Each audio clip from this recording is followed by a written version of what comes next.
நான் பிட்காயின் ஒரே குறியாக இருக்குது. இதுக்கு பல காரணங்கள் இருக்குது. சரியா? என்னோட நம்பிக்கைப்படி பிட்காயின் வந்து எல்லோரும் அடாப்ட் பண்ண ஆரம்பிச்சிட்டோம் அப்படின்னா, இப்போ நம்ம மெஜாரிட்டி ஆஃப் த பீப்புள் நம்ம எல்லாருமே பிட்காயின் அடாப்ட் பண்ணிட்டோம் அப்படின்னா, கவர்மெண்ட்டுமே அதை அடாப்ட் பண்ணி தான் ஒரு வழி கிடையாது.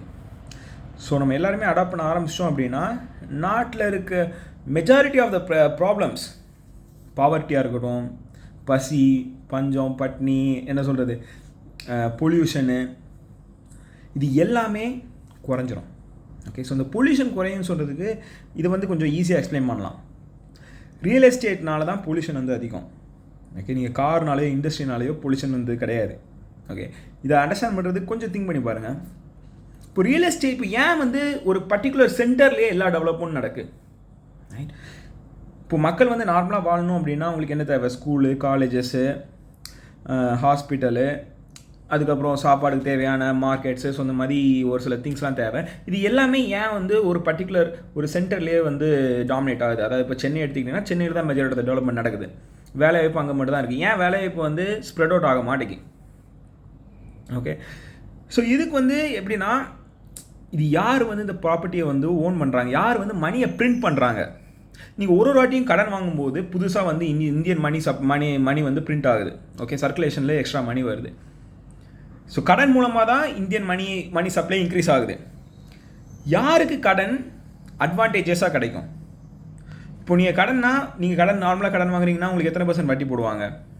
ஓகே, நீங்கள் ஐடி எம்ப்ளாயாக இருந்தீங்கன்னா உங்களுக்கு 10 to 13, 15, 10 to 12, 13% கிடைக்கும். நீங்கள் நார்மல் ஐடி எம்ப்ளாயி இல்லை அப்படின்னா உங்களுக்கு பர்சனல் லோன்லாம் வந்து என்ன சொல்கிறது, 18%, 20% கிட்ட கூட போக சான்ஸ் இருக்குது. சில பேருக்கு 30% கூட போக சான்ஸ் இருக்குது. ஆனால் இது அம்பானி அந்த மாதிரி பெரிய ஆட்களுக்கு வந்து லோன் கிட்டத்தட்ட 0%, 1% கம்மியாக, ரொம்பவே கம்மியாக கிடைக்கும் லோன் அவங்களுக்கு.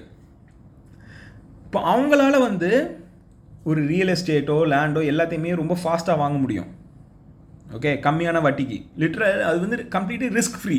ஏன்னா அந்த வட்டியோட அந்த லேண்டோட மதிப்பு வந்து இன்க்ரீஸ் ஆகிடும் காலப்போக்கில். அவங்க அதில் ரெண்ட் விட்டு அப்படியே சம்பாதிச்சுட்டு போயிடலாம். இது பிட்காயின் வந்து கவர்மெண்ட் அக்செப்ட் பண்ண வச்சுட்டோம் அப்படின்னா, எந்த ஒரு கவர்மெண்ட்டாலையும் அவங்க இஷ்டத்துக்கு மணியை வந்து பிரிண்ட் பண்ண முடியாது, அவ்வளோ இஷ்டத்துக்கு லோன் கொடுக்க முடியாது. இப்போ யார்கிட்டையுமே அவ்வளோ மணி இல்லை அப்படின்னா ரியல் எஸ்டேட்டோட விலை எல்லாமே கிராஷ் ஆக தான் செய்யணும்.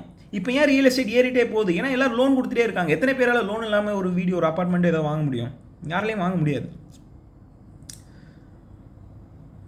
ஸோ இந்த கடன் மூலமாக நடக்கிற எக்கனாமிலேருந்து விடுதலை கொடுக்க போகிறது பிட்காயின் மட்டும்தான்.